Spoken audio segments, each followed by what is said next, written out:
咁啊，今次咧嗱呢個必答題咧就出咗呢個西周春秋戰國啦，同埋文初正局。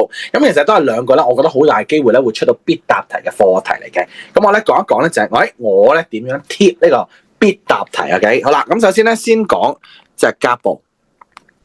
好，甲部咧嗱，我覺得咧當然係要分嘅 OK， 即係 S 級嘅最大機會出嘅係咩咧？我會覺得咧係呢個西周春秋戰國。咁同埋咧，如果同學咧睇咗 postmod 嘅話咧，我覺得呢個安史之亂咧都係有翻咁上下機會嘅，係啦。與唐代衰亡 ，OK。咁啊，嗱，首先解釋西周春秋戰國啦。西周春秋戰國咧，過往係有試過出必答嘅。咁咧，西周咧試過喺2019年出。咁由於其實佢個情況係咁樣嘅。咁正常咧，雙數年咧就出呢一個西周春秋戰國噶嘛。咁今年2026年雙數年啦。咁我哋話啦，嗱，其實咧2017年咧正常就會貼咧2018年咧就出呢個西周春秋戰國，係咪？咁點知咧2018年嘅時候咧就冇出到嘅，大熱倒做咗嘅。咁然後咧就喺2019年嘅時候咧，就出翻西周嘅必答啦。咁亦都因為2019年咧淨係出咗西周喎，咁所以咧變相咧就係考評局咧就喺2020年嘅時候咧就其實埋下咗啲伏線所以佢就可以 hold 住咧春秋戰國咧喺2020年嘅時候咧就出。OK， 好啦，咁咧如果闊別咗好耐啦，係嘛？咁所以咧其實今年咧好大機會咧出呢個西周春秋戰國嘅必答。咁但係我話安史之亂咧都係不容忽視嘅啦。同學如果心水清嘅話咧，會留意到安史之亂咧上一次出嘅時候咧係連埋呢一個咧隋唐自世一齊出嘅。OK， 佢 cross 咗呢個自世一齊出咗。咁嗱，但係咁講就安史之亂咧，我諗佢即係。因為佢其實都係一個即係比較重要嘅課題啦。其實我哋見到17年、21年、24年咧，考評局咧都放咗喺必答題啊。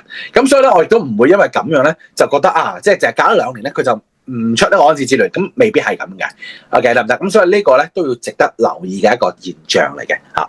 咁啊亦都特別啦喎，就係安史之亂咧，其實正常嚟講以前咧係單數年課題。咁就係因為咧2023年嗰年咧hit 安史之亂，但係大熱倒灶，成個隋唐安史咧都冇出。結果2024年嘅時候咧就 cross 咗呢個自世一齊出。OK 係咁樣嘅。OK 好啦，咁跟住咧，然後我會話啦，就 A 咧係乜嘢咧？咁A 咧我就冇乜心水嘅 ，OK， 咁啊，但係咧我有 B 嘅心水，咁 B 咧我就會覺得咧係呢一個兩漢戚還嗱，因為上年咧就出咗秦漢噶啦，所以秦漢咧基本上冇乜機會會再出必答嘅，即係佢唔會冧莊嘅，必答唔會玩到咁癲嘅 ，OK， 咁樣嗱兩漢戚還咧就 B 嘅啫，點解咧？好簡單，因為兩漢戚還咧就王莽同東漢啦 ，OK， 王莽東漢，王莽咧。其實就2015年就出過必答，然後2024年咧就出選答，即係本身咧佢係個低頻課題啦，即係你見到2024同2015咧都隔成9年啦，係咪？好啦，然後東漢咧同樣都係低頻課題嚟嘅，佢都係有出2024嗰條選答，咁咧佢就另外一次出咧2018 ，OK， 另一次出係2018。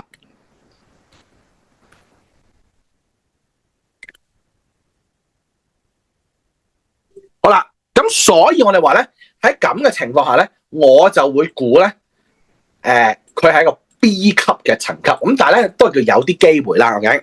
好啦，另外我會覺得咧，明朝咧都唔係話完全冇機會嘅喎，係咪？近排聯校第2次 mock exam 咧都有出明朝嘅必答嘅喎。嗱，點解明朝嘅有啲機會咧？嗱，其實喺2023之前咧就冇乜人會貼咧宋元明清出必答嘅，咁但係2023嘅時候咧就第一次咧就出咗北宋 ，OK？就出咗咧北宋嘅中央集權，咁嗱元朝咧大家知道極冷門啦，係嘛？即係極少出，然後咧次次都冇乜人揀，咁所以其實考評局都知道，咁佢必答題咧，佢其實係唔會想啲考生咧即係屍橫遍野嘅，嗱亦都解釋咗點解佢冇乜出宋元明清喺個必答題，因為咧宋元明清不嬲都少啲人揀噶嘛，因為比較多制度要背咁樣嚇，咁所以我哋話咧明朝咧其實都叫。